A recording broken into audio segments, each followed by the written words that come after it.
Hey, y'all. I'm trying not to be so loud.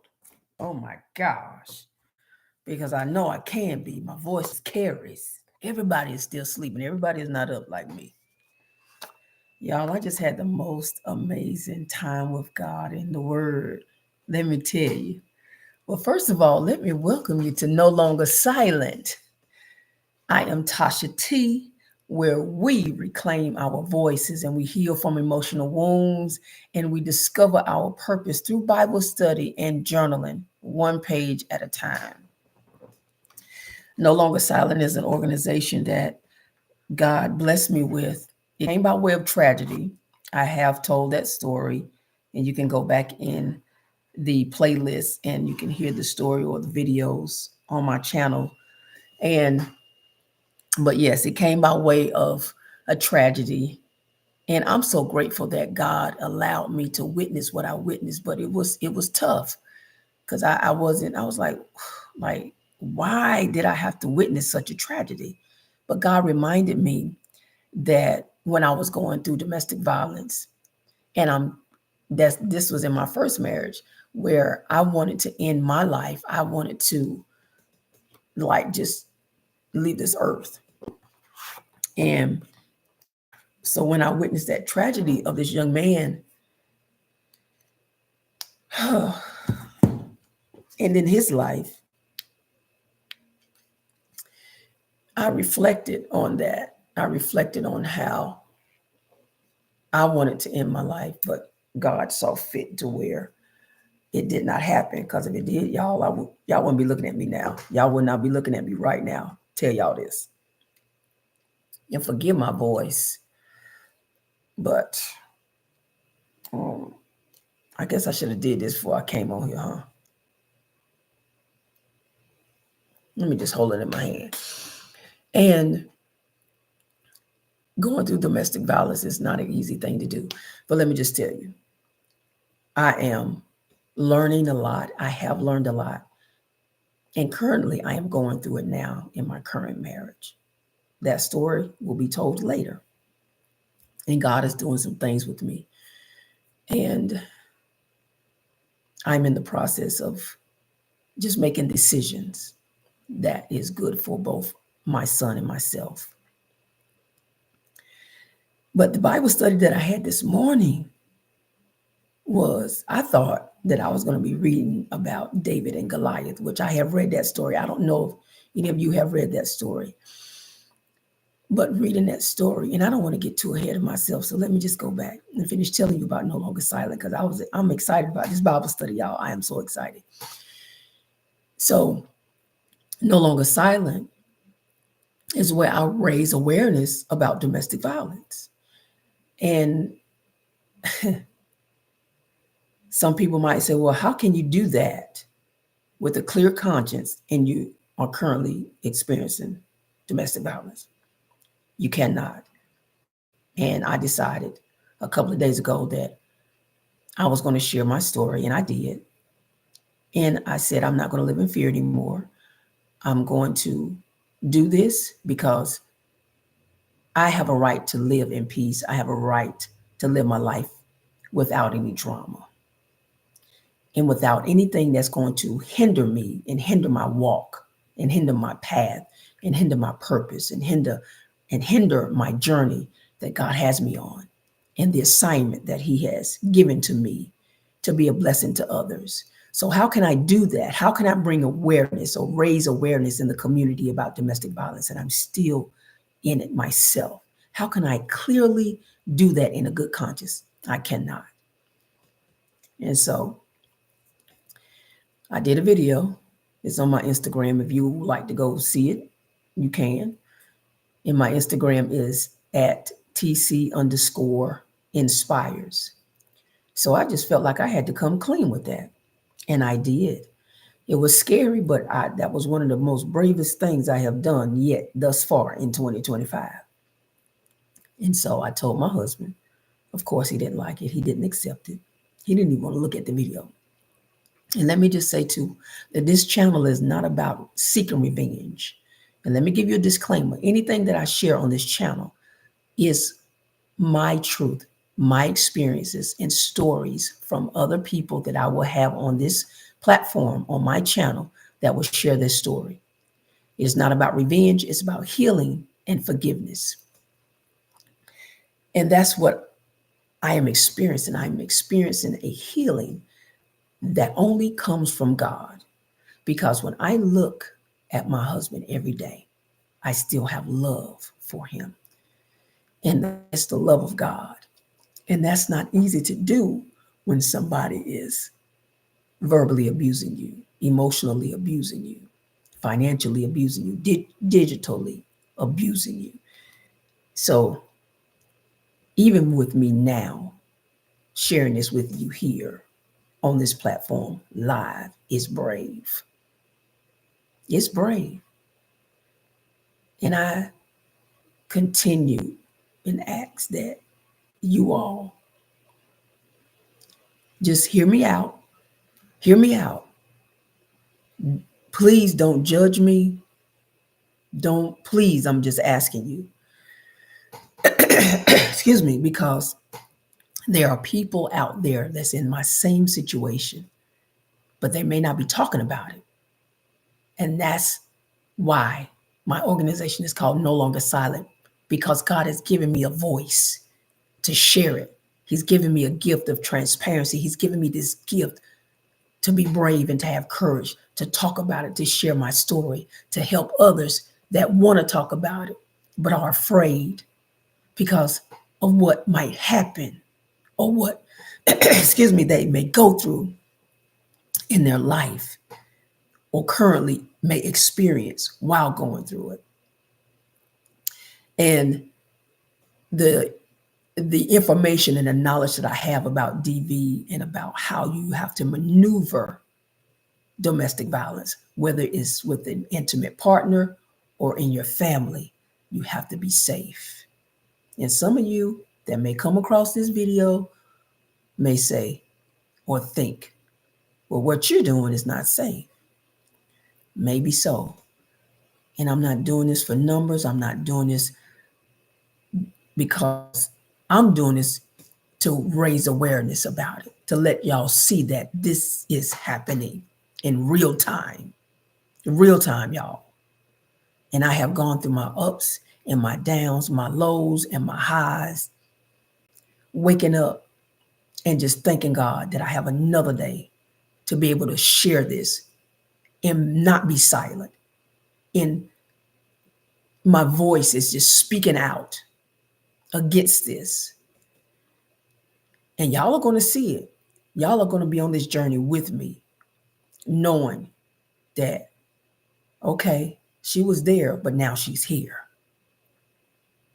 And I'm not afraid. I'm not afraid. And God is, He's protecting me.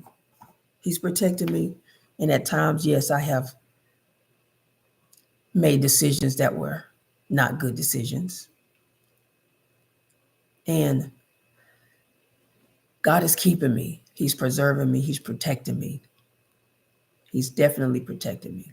But He's also getting ready to move me. I'm in transition. I'm in transition, y'all. I'm in transition.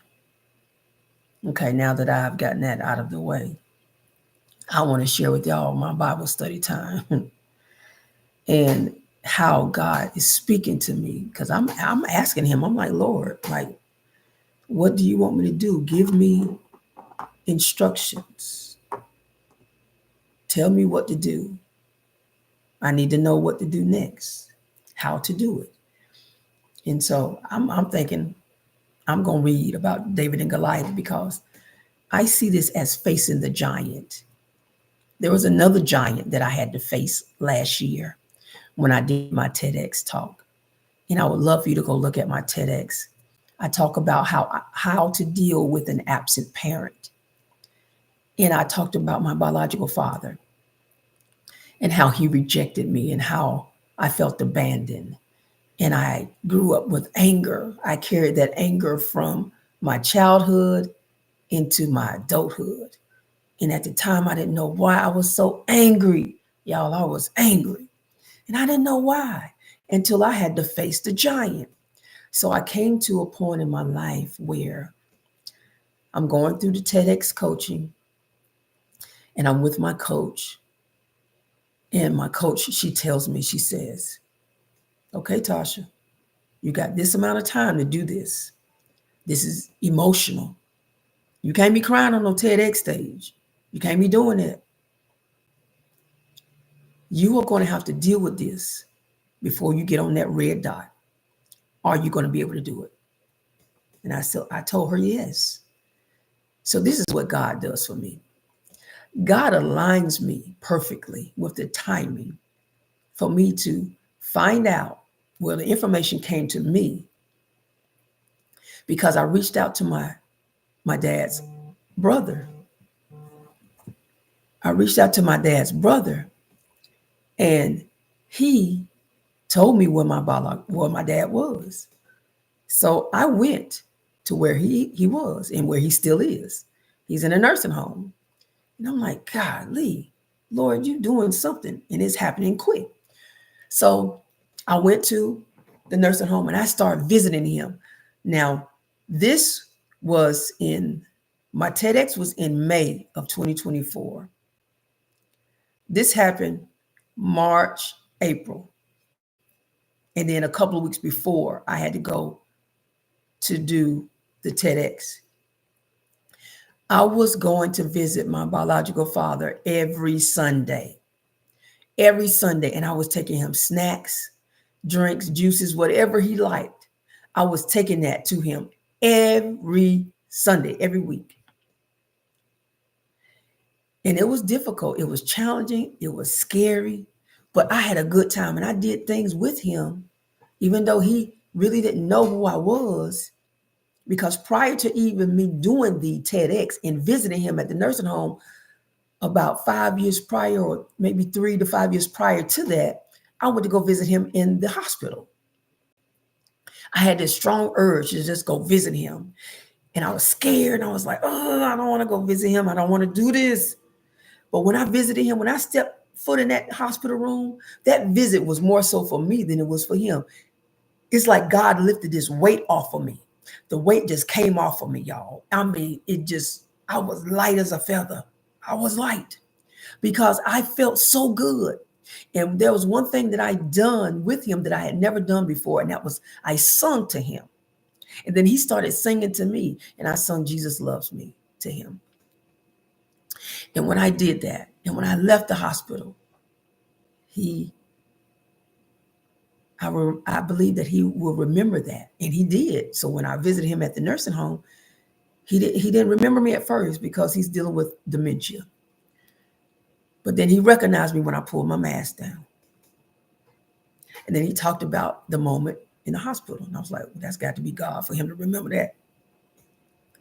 But I'm sharing this with you to say that a lot of things happen in our lives and we don't know why they happen at the time that they happen. And we roll with this anger, or we carry this anger around and this unforgiveness around. And it causes us to make decisions in our lives that puts us in situations that adds on top of the hurt and the pain that we have already experienced previously when we were children, when we were teenagers, when we were young adults. And we carried it on into our grown adulthood. And we deal with it and we live day to day. And we wake up every day dealing with the same thing, the same mess. And that's going to continue happening. And we'll continue being in this loop until we make a decision. And that's what I am in now. I'm having to make a decision. Now, my first marriage, that lasted for 10 years. 10 years I was in that. And I told the Lord this time, I said, Lord, now, if I had to listen to you in the beginning, I wouldn't be going through this. If I had to paid attention to the signs, but I didn't know the warning signs. I did not know. I didn't know, y'all. I didn't know until last year of 2024 in July, when I took this course to learn more about DV, domestic violence. That's when I began to realize, and I reflected on my previous marriage. I'm like, good Lord of mercy. So I now knowing the signs now and reflecting back on my previous marriage, I asked the Lord, I said, Lord, how much longer? I'm not going to go through this for no 10 years. I shouldn't have gone through it this far, this long. I shouldn't have done that. So God is a protector, but he also gives us wisdom. And I am operating the best way I know how. The best way I know how, y'all. With the knowledge that I am equipped with and what I know in the word and what I have prayed for and what I'm seeking God for. So now, this Bible study that I had this morning, my other giant is currently what I'm dealing with now with my husband. That's the second giant that I have to deal with. Excuse me. So, reading about David and Goliath, we know the story. David, he's this little guy, but he's powerful because he's anointed by God. And he accepts Goliath's challenge. But that's not what I want to talk about. I want to share with y'all chapter 16, where David was anointed. But let's go to the beginning, where Samuel and Saul. Let me just do this. Because honestly, y'all, I'm still developing this channel. And I'm honestly, when I come on, whether I come on here live or I'll upload a video, I don't even know what I'm going to say, but I pray and I ask God to give me what to say, because I ain't want to come on here babbling. I don't want to come on here not making I want to make some sense. I want y'all to hear what I got to say. I want y'all to hear what God got to say, because it's going to be God talking. But this is what I got so far in 1 Samuel chapter 16. Samuel goes to Bethlehem. So in verse 1, it says, now the Lord said to Samuel, how long will you grieve over Saul, since I have rejected him from being king over Israel? Fill your horn with oil and go. I will send you to Jesse the Bethlehemite, for I have selected a king for myself among his sons. Verse 2, but Samuel said, how can I go? When Saul hears of it, he will kill me. Samuel was like, wait a minute. You want me to go to Jesse, and you want me to anoint one of his sons to be king. If Saul hear about this, he gonna kill me. Samuel's like, wait a minute now, Lord, wait a minute. And that's how we are. God would tell us to do something. We like, wait a minute, Lord. You want me to do what? Okay, stay with me now. And the Lord said, take a heifer with you and say, I have come to sacrifice to the Lord.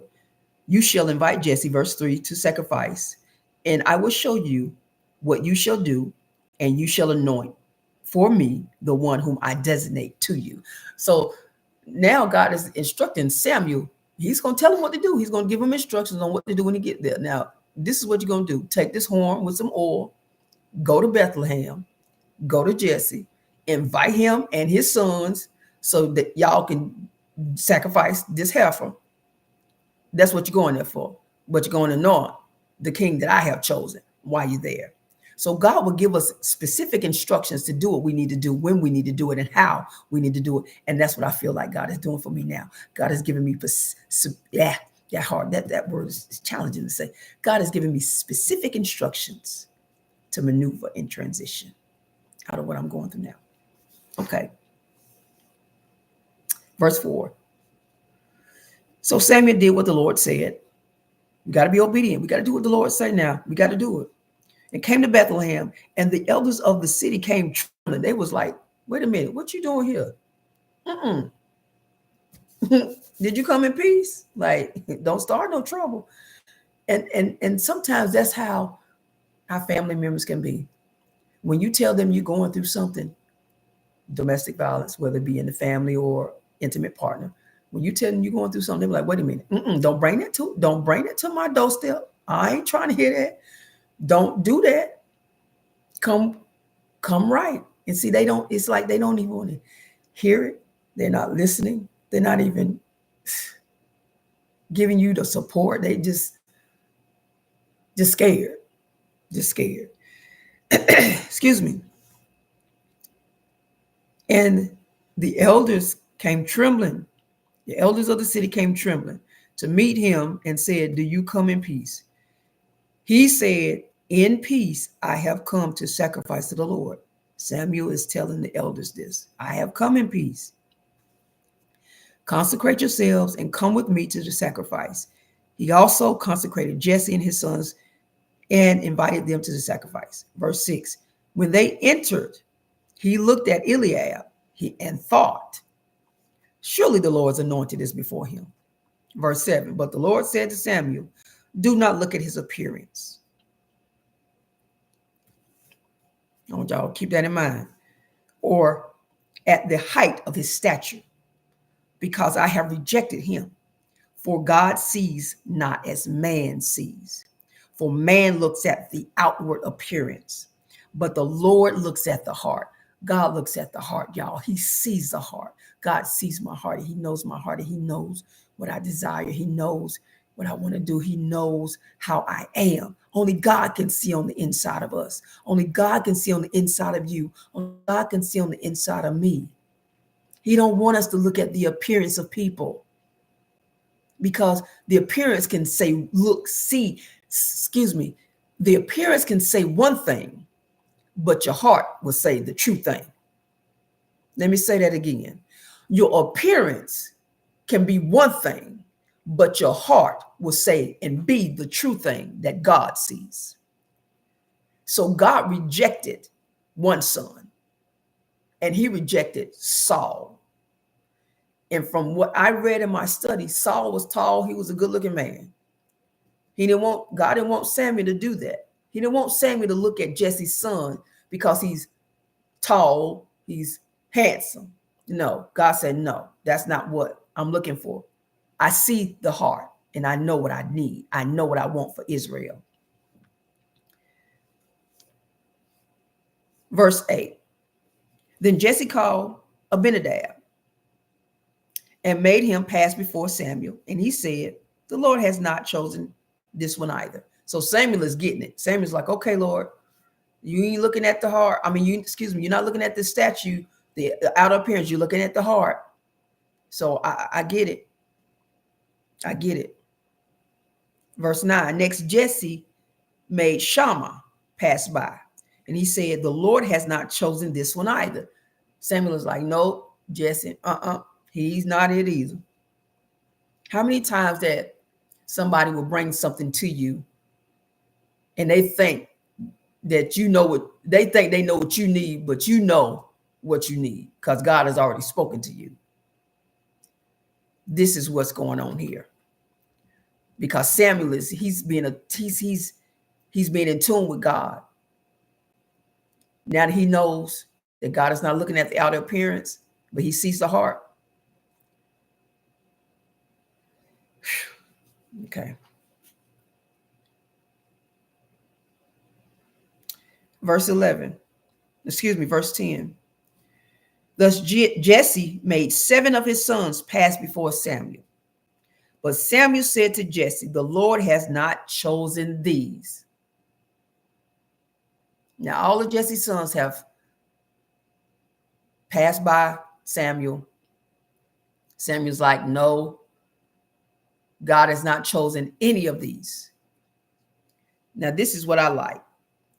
In verse 11, and Samuel said to Jesse, are these all the children? And he said, there remains yet the youngest, and behold, he is tending the sheep. Then Samuel said to Jesse, send and bring him, for we will not sit down until he comes here. Samuel is telling Jesse, go get him. Go get him. I'm so glad Samuel asked Jesse that question. And that's how we have to be at times. We have to ask questions. We have to ask questions to know what it is that we need. Because, wait a minute. I see all of this happening, but this is not what God wants. Okay, God, what is it that you want? What is it that you need from me? What is it that I need to do? And he'll give you the answer. Matter of fact, you might already know the answer. Verse 12. So he went and brought him in. Now he was ruddy. That means reddish. He was reddish in the face. He was a good looking fellow. He was handsome, beautiful eyes, handsome face. And the Lord said, arise, anoint him. This is he. So when people look at you, they might qualify you because you might not look the part. They might just say, that's not, no. Yeah, because the world makes it so. The world will make it so where we look at the outer appearance and we don't look at the heart. We'll pass by somebody, or we won't accept somebody, or we won't choose somebody because of how they look. But we need to look at the heart.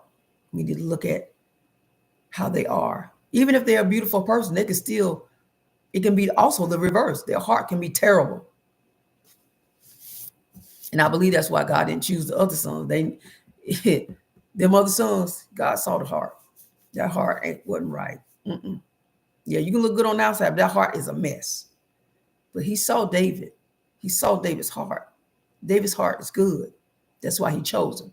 Yeah, he was handsome, but he also saw his heart as well. And that's why God chose David. But I just wanted to share that with you all. I'm going to stop right there because I just wanted to just share just a little bit of y'all, share a little bit with you all of what I studied this morning in my time with the Lord and seeking his guidance and waiting for him to give me instructions because I want to know and I want to move when God wants me to move. I want to move strategically. And that's what he did when he told Samuel what to do. He told him strategically what to do. Get a horn, fill it with oil, take a heifer, go to Bethlehem, go to Jesse. Don't worry about Saul. Don't worry about that. It's okay. I got you. Just do what I tell you. So I'm encouraging you with whatever it is that you're going through, whatever it is that you're experiencing, whatever it is that is happening in your life.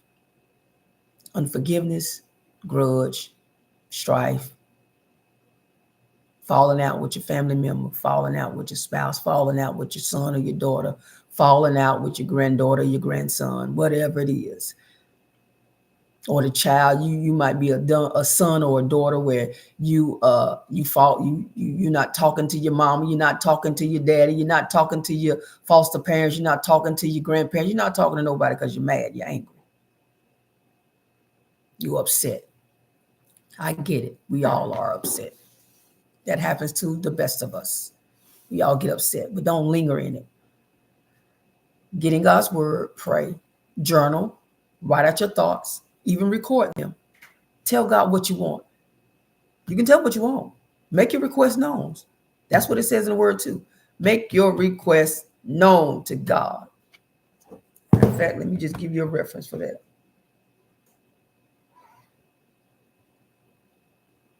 Make your request known. And when you do that,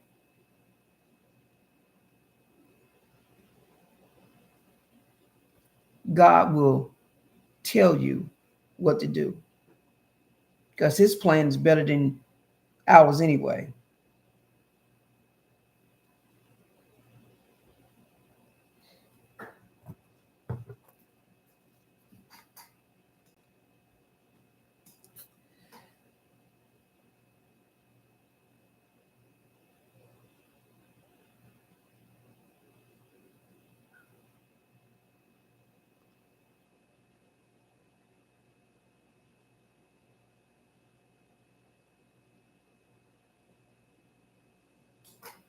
I'm going to find it, y'all. Give me a moment. Give me a moment. Give me a moment.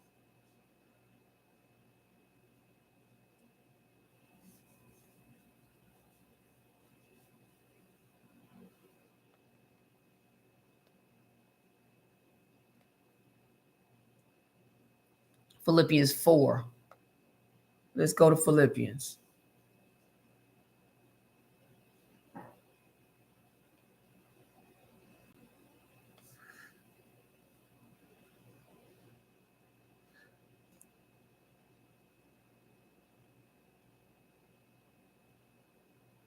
4 and 6, do not fret or have any anxiety about anything, but in every circumstance and in everything by prayer and petition, definite requests with thanksgiving, continue to make your wants known to God. Make them known to God. Get instructions from him. He'll tell you what to do. He'll give you instructions and just follow them. That's what I'm doing. Is it hard? Yes. Is it scary? Yes. Oh, absolutely yes. But I guarantee you, in the end, when you do what God tell you to do and you reflect back on it, that's why I'm so adamant about journaling, because I want to see the track record. God already knows his track record. I'm learning his track record, and I want to know my track record as a person, as a believer, as a child of God, as a person of faith. I want to know when I read my journals that, oh, I was there, but now I'm here. Look at God, what he done did. Yes. So that's why I know journaling works, and studying the word and asking him what to do, when to do it, how to do it. Do it. Do it. Don't hesitate, because God got you. I keep saying that. In my word, my phrase for this year is zero resistance. Moving according to what God wants me to do, when he wants me to do it, how he wants me to do it. I ain't worried about what nobody else thinks. You shouldn't either. Don't worry about what nobody else thinks. Do what God tell you to do, and be brave with it. Have courage, because that's what God gives us. God did not give us the spirit of fear, but of power, love, and of a sound mind, a disciplined mind. Do what God told you to do. I'm speaking to myself when I say this to y'all, and I'm doing it. I'm doing it. Right now, I don't know what it's going to look like, but I trust God in the process. That's what we have to do. Trust God in the process. Just go on with it and do it, because God got us. All right. Now that I've gotten that out, I appreciate y'all for listening. I appreciate y'all for staying the whole time. If you stayed all these 30 plus minutes, because I ain't been on here this long before.